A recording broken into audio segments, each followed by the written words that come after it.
Okay, hello everybody. So I can't see anyone, so I know I can still see the chat. So if you have any questions, just let me know. But yeah, so this presentation is how to advocate for the resiliency of ACEs through legislative policy change. A little bit about me. I grew up in Compton, California. It is an inner city that derives of mainly lower socioeconomic status residents, the population that is at highest risk of experiencing adverse childhood experiences. So not only my experience professionally is what kind of got me interested into this topic, but also my own background. So I do have a personal interest in this as well. I identify as a second generation Mexican American female. I'm currently enrolled in a MA counseling program at Palo Alto University, and I'm a marriage and family therapist trainee. I do have experience of 4+ years working with low socioeconomic status Latinx and Black students ages 5 to 18 as an educator, behavior interventionist, and a therapist. So what are adverse childhood experiences? The first study that looked at adverse childhood experiences, I apologize, my sensor is broken, so I will occasionally have to turn it back on, was done in between 1995 and 1997, and then published in 1998. And it was done in collaboration with the CDC and Kaiser Permanente Family Foundation. And the study looked at 3 categories of adverse experiences. Those categories are experiencing violence, abuse, or neglect, witnessing violence in the home or community, and having a family member attempt or die by suicide. And these are all of the experiences that happened before the age of 18. This is a little chart that I wanted to show you all. For abuse, the main one was physical abuse. Neglect was mostly emotional neglect, and then household challenges was substance abuse. Then it was followed by separation and divorce, which happens in every single ethnic minority or ethnic background. So that one is pretty interesting to really view.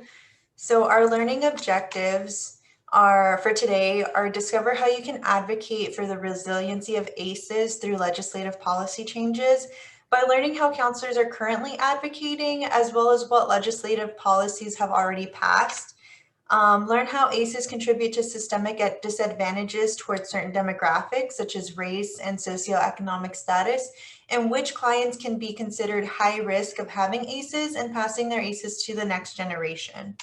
And lastly, uncover how to prevent ACEs per CDC guidelines. The prevention of ACEs will help you end the generational cycle of ACEs with your clients.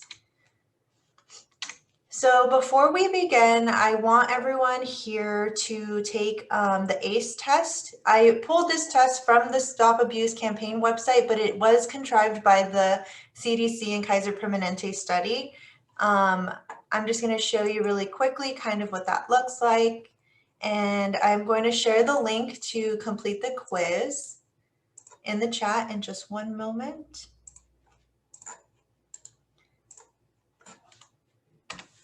So you can just go ahead and click it. You'll take this little quiz. At the end, you'll submit and then click view score, and that will be your ACE score. And then I'm going to explain what that means and what it looks like. So I'll just take a few minutes. And then if you could just write in the chat once you're finished or once you've completed it, so I'll know to go on to the next one.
And then just in case, it is anonymous, so these responses will not have your name or address, email address attached to them.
Alrighty, it looks like almost everyone is done. Kayla, if you want to just say in the chat if you'd like me to give you a little bit more time, or if you just feel more comfortable not completing it, that's completely okay. Cool, thank you. All right, so what does your score mean? An A score of 0 gives you a 2.5% chance of becoming an alcoholic. But if you have an A score of 4 or more, it is a fourfold increase of becoming an alcoholic, and it increases a percentage to 11%. Another one that's pretty relevant for mental health is suffering from chronic depression. If you have an A score of 0, 15% of women will suffer from have a likelihood of suffering from chronic depression, 10% for men. And then if it's an A score of 4 or more, it triples the risk. There's a couple other ones that are tripled and doubled of having a serious problem working, having serious financial problems, chance of heart disease, having a stroke. So you can see all of the different sectors that this actually goes into. It goes into the sector of education, child welfare, mental health. It just has a multiple sectors that ACEs are affecting. Some little facts are that 1 in 6 people have experienced 4 or more types of ACEs. 3 times the risk of depression for those with an ACE score of 4 or more. And then 5 out of the 10 leading causes of death are associated with ACEs. And then preventing ACEs could reduce the number of adults with depression by as much as 44%. So who's affected most by ACEs? According to a study, the Native American respondents reported nearly 4 ACEs on average. So if we go back here, they have a really high risk of becoming dependent on alcohol, suffering from depression, having problems working, which also all leads to having serious financial problems. On average, they reported 4. And this is the highest prevalence among all racial and ethnic groups. This study also found a reverse causality that poverty not only increases the risk of ACEs, but ACEs also increase the risk of poverty, specifically in white households. Their findings demonstrated that ACEs were more prevalent among low-income whites than low-income Blacks and Hispanics. Yet, when the analysis was not stratified by income, they found that overall ACEs were more prevalent among Blacks and Hispanics than whites. So this information is important because it emphasizes the overall prevalence of all clients experiencing adversity in their childhood. Although some are more at risk than others, it's salient to review all factors of the client's childhood. And the dominating risk factor for someone to have ACEs is low socioeconomic status, which is normally tied to ethnic minority populations. Another study uncovered that Black and Hispanic children were exposed to more adversities compared with white children, and income disparities and exposure were larger than racial and ethnic disparities. The prevalence of exposure for the poorest children was at least twice as high as the prevalence of exposure among the highest income children, and the difference was often much greater. So some potential outcomes of untreated ACEs into adulthood: increased chances of smoking, higher likelihood of obesity, alcoholism, diabetes, depression, heart disease, cancer. This all has a tie to low graduation rates and low academic achievement. And so clients become less resilient and which means that they're less likely to adequately process trauma, and the trauma response is more detrimental to their health. This is kind of a chart here for when somebody experiences more ACEs and they're not treated, they become less resilient because they don't have positive supports. And then these are some factors that are relevant to ACEs that lead to an early death. So generational embodiment and historical traumas goes up to social, emotional, and cognitive impairment, which leads to disease, diabetes, and social problems, and eventually early death. People with 6 or more ACEs die nearly 20 years earlier on average than those without ACEs. And then this is just a little chart a visual for you to see that. So 80 years, if you have 6 or more ACEs and they're not treated, your life expectancy would be about 60 years. So 35 states and Washington, D.C. currently have ACE-focused legislation. This doesn't necessarily mean that all of these have legislation that's been passed, but they're in the works currently. The current legislation focuses on 4 major sectors: education, healthcare, child welfare, and juvenile justice. The biggest focus is child welfare. Healthcare is second to last, which healthcare that would be our sector because we are healthcare, we're mental health care. So we would hope that this would be a little bit higher. And so that is kind of where our advocacy would need to come into play if this is something that you're interested in doing. Some current federal ACE-focused legislation is derived from Trauma Act. It was introduced by Democratic Senator Richard Durbin, and it's currently in consideration. So this one has not been passed yet, and it establishes and extends various programs to coordinate and support services for infants, children, youth, and families who have experienced or may experience trauma. The second one that's currently in consideration was presented by Democratic Representative Raul Grijalva. This bill creates a grant program to support middle school's efforts to identify and implement best practices for improving student outcomes and increasing high school graduation rates. So this one is really important because it provides funding to states to help middle grade students improve their academic achievement, which leads to higher socioeconomic status, which stops the generational trauma of passing on ACEs to the next generation. And this also builds more resilience. And then the last one, this is the only federal legislation that has been passed. It was sponsored by Democratic Representative Grace Napolitano. It was actually just passed, even though all of this information came out in 1998 by the CDC and Kaiser Permanente. The first federal legislation was just passed in 2020. This bill provides specific statutory authority for the Project AWARE, and essentially the program supports school-based mental health services, including screening, treatment, and outreach programs. I am currently at a practicum site that does have school-based mental health services, and they do a lot of screening, treatment, and outreach programs. However, I have worked for numerous school districts that have not implemented this yet, but I've seen the progress, and I'm hoping that it continues to move forward, not only in the state of California, but in all 50 states and Washington, D.C., as well as the Puerto Rico.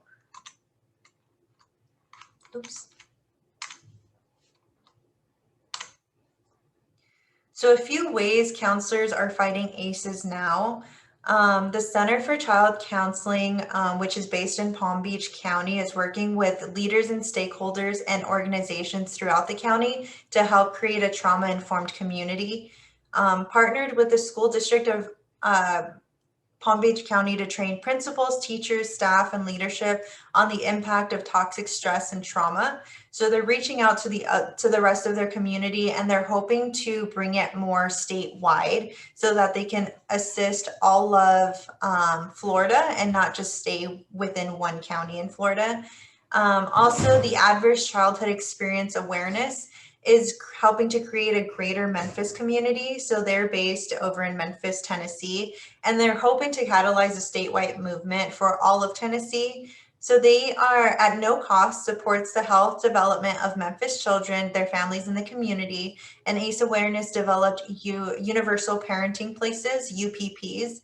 UPPs provide preventative relationship-based opportunities for parents and caregivers to get answers to questions about common challenges and sources of stress that affect them and their children, including positive discipline strategies, conflict between parents such as divorce, bullying and aggression, peer or sibling problems, school adjustment issues, welcoming a new baby or entering into a blended family, and new parent feeling overwhelmed or depressed.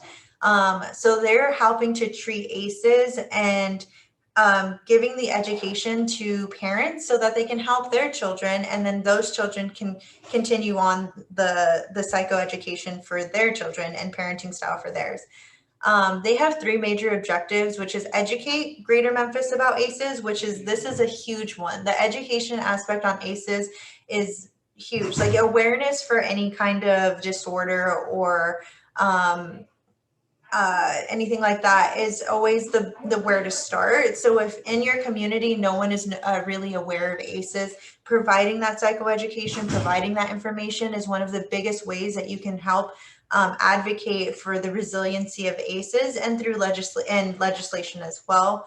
Another objective is supporting the healthy development of children and their families in order to prevent ACEs and mitigate their negative effects.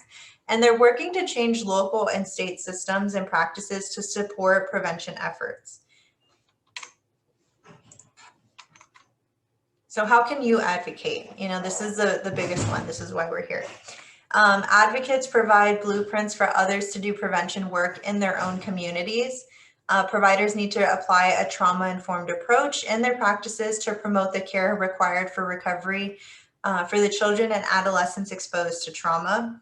Enlist more people from different fields and give them the capacity to talk about ACEs from their perspectives. So we're gonna go back to this little graph that was in the beginning.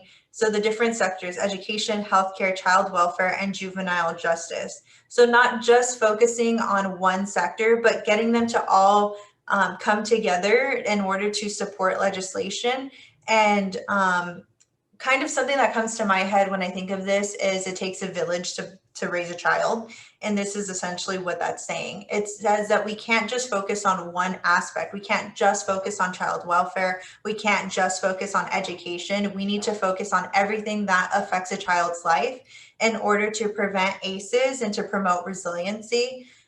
So build correlations of leaders from different sectors, develop a shared vision for advocacy, and provide media advocacy training so that they can speak about childhood trauma effectively. So once you have educated and made your communities aware of ACEs and their effects, take it to the state level and keep going. Offer information and data about the local community, larger patterns of childhood trauma, relevant policies and institutional players, and what is being done to address the issue. Advocates can help elevate the connections between preventing trauma and other social and political movements to advance progress on multiple fronts. So what more can you do? Help reporters use narratives to demonstrate how dismantling racism, structural inequities, sorry about that, and transforming systems and structures play a role in preventing childhood trauma. Work with states to participate in ACEs data collection and amplify the results for public health and healthcare stakeholders.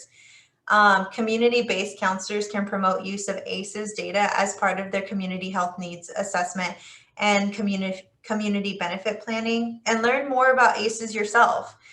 ACEs informed care and related policies, programs and delivery of care, and healthcare practices that supports a child's optimal health. This presentation has a lot of information, but it's not by any means comprehensive. There's so much more that's out there that you can learn and find out, and kind of just let other people know as well. And another group to really let know like that this exists and what it means are your own clients.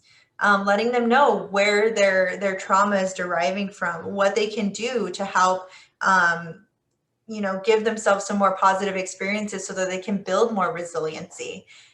And then provide resources to disproportionately affected communities of color through your own practice.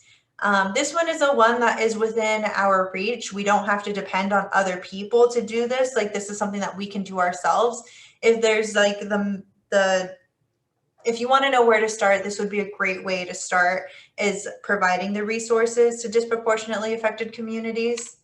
And so to broaden this out and work with legislators, you have to build relationships with policymakers, and this is going to take time.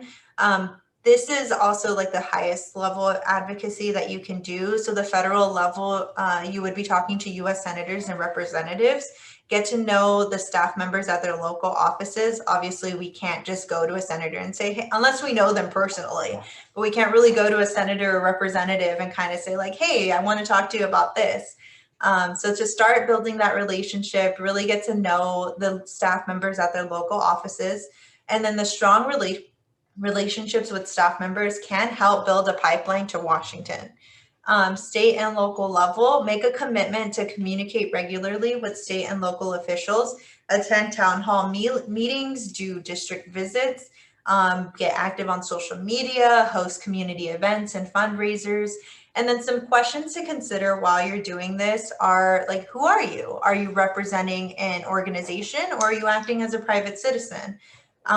What are you saying? Are you interested in a specific piece of legislation, kind of like the two federal legislations that are in consideration? Do you want to represent or talk about that specific piece, or do you want to address a policy issue more broadly? And then how are you saying it? Are you testifying in a public hearing, or are you meeting privately with a government official? Those are just a few examples. So why are policies and advocacy important? Like, why is this even like a big deal? Policy and advocacy are vital for building resilience. The definition of resilience and what it is the ability to adapt well in the face of adversity, trauma, tragedy, threats, or significant sources of stress. Policies need to reflect what science has taught us about childhood, intergenerational, adult, and community trauma. And elected officials must be educated on ACEs related science so that they can understand the importance of enacting legislative policies to make public policy more supportive. They're not going to sponsor policies that they have no understanding or awareness of. So making sure that they see how many sectors that this affects. It affects education, it affects socioeconomic status, it affects health, it affects mental health. There's so many ways that we can help citizens and just people in general by just educating others on ACEs related science. So what are positive childhood experiences? We've talked about ACEs and adverse experiences and the effects of those, all of those negative effects. And so what can we do as counselors to promote more resiliency, kind of like in our own setting with our own clients? So these are some of those positive childhood experiences, is being able to talk openly to a family member or as a family about feelings and feel heard, accepted, and supported. This is something that can be done through in family counseling. The belief that family stood by them during difficult times, feeling safe and protected by an adult in the home, feeling supported by friends. These are all different things that we can talk to parents about to help them support their own children. Having a sense of belonging and connection with a larger group who has got your back. enjoyment of participation in community traditions like school, church, clubs, neighborhoods, relationship with at least one non-parent adult who takes genuine interest in them. So this could be helpful with sports. Coaches can be really influential. Teachers can be very influential. Also therapists. So some research discovered that when parents were able to share ideas and talk about things that matter with their child, the child had a 1,200% greater chance of flourishing compared to those who did not have this type of communication. Positive childhood experiences build resilience, which is what helps clients overcome their own ACEs and thrive in their lives. Some potential reductions in negative outcomes in adulthood through the treatment of ACEs. So if we're able to prevent ACEs, if we are able to have some public policy that is treating ACEs, if we treat ACEs ourselves in our own counseling settings, then this is what can happen once we do that. Depressive disorder goes down by 44%. Chronic obstructive pulmonary disease goes down by 27%, asthma 24%, kidney disease, stroke, coronary heart disease, cancer, diabetes, overweight, and obesity. All of these health conditions are reduced by the treatment of ACEs. Some health risk behaviors as current smoking and heavy drinking is reduced, and socioeconomic challenges. Unemployment will go down by 15%. More clients would be able to obtain a high school education. And then they would be able to have health insurance as well. And so these are all of the really important ways that us as counselors can help treat ACEs and then advocate for the treatment of ACEs so that we can build resiliency in our clients and not only help their mental health, but also help them physically, also help them financially, and also help them just develop healthier coping skills. And I added a couple of GIFs. I'm a big GIFs person, or GIFs. I don't know how people kind of prefer to say it, that are really representative of this information. Mental health is a social justice issue. Well-being is a civil right. Knowledge is power, and your mind matters. And if anybody has any questions, I'd be happy to answer anything that you may have.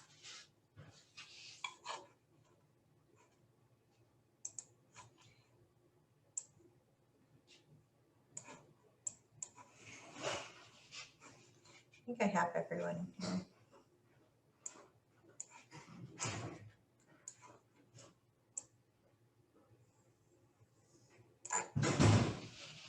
No questions?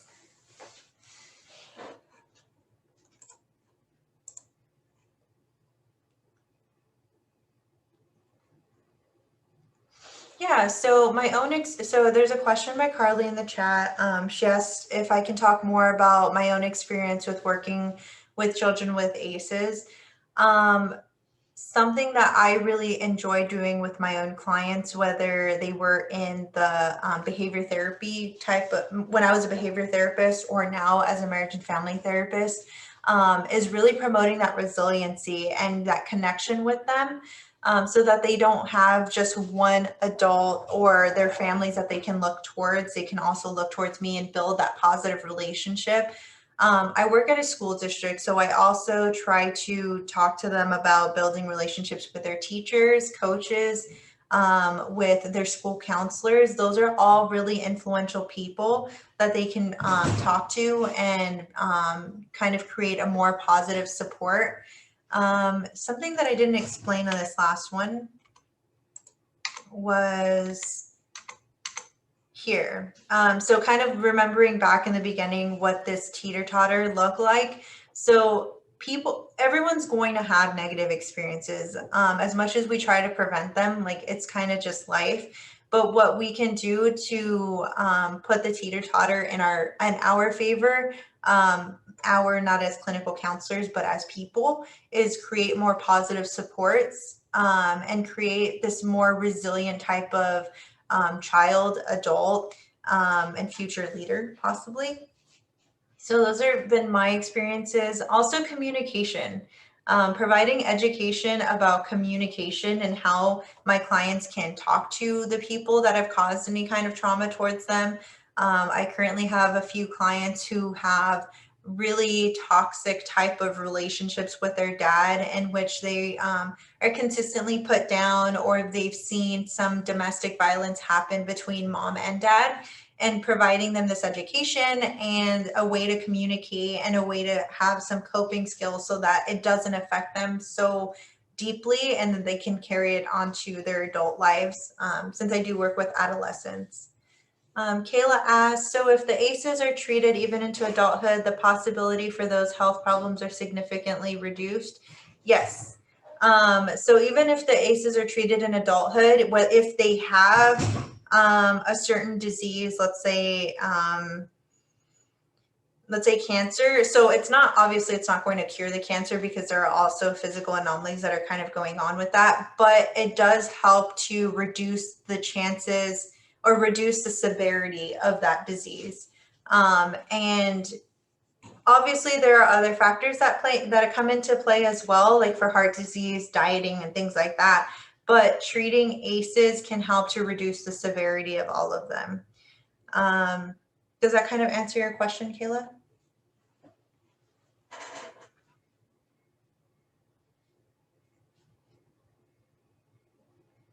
Cool.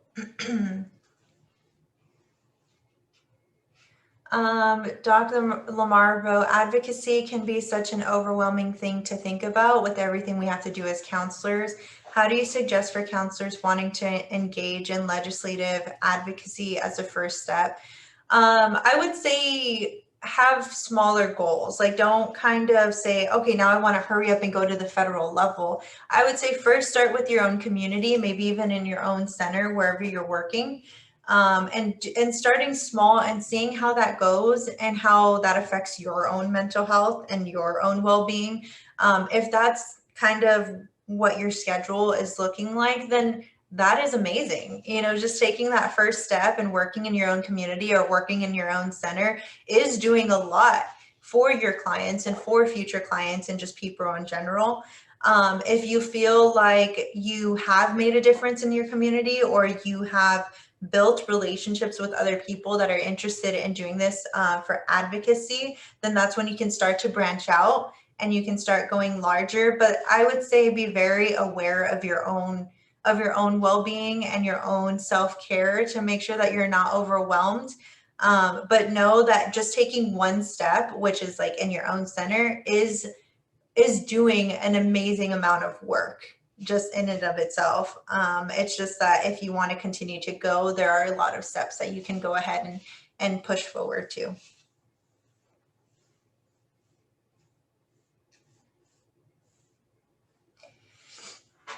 Do we have something I also wanted to go over really quickly is just the results of that ACEs test that we took. Let's see what the responses were. So most people had about 2 or more ACEs. One person had 3 ACEs and one person had 4. And so this is really interesting because we didn't really have anybody that had 0.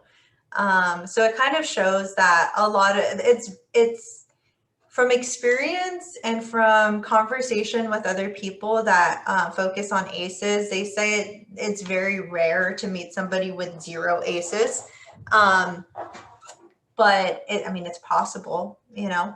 But this is just kind of something that's interesting to view for just the people that are here in this presentation, that most of us have at least 2 ACEs, and a couple of us do have 3 or 4.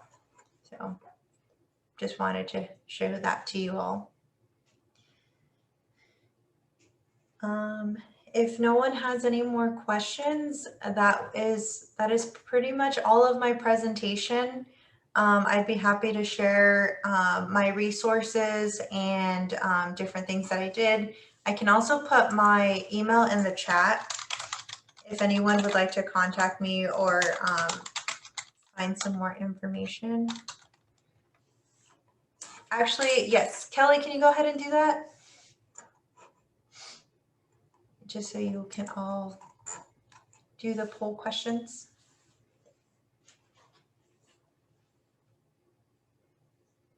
Thank you all for being here and taking time to see my presentation and listen to for something that I'm pretty passionate about. Not only, again, from my own professional experience, but my own personal experience as well. And I can tell you from personal experience, building those positive supports, awareness, psychoeducation has really helped me in my own journey. And yeah, I'm happy you guys liked it. This is my first presentation. I've never done a presentation before. And Kelly is going to be asking some poll questions for you all to answer. If you can see them, there should be in the chat.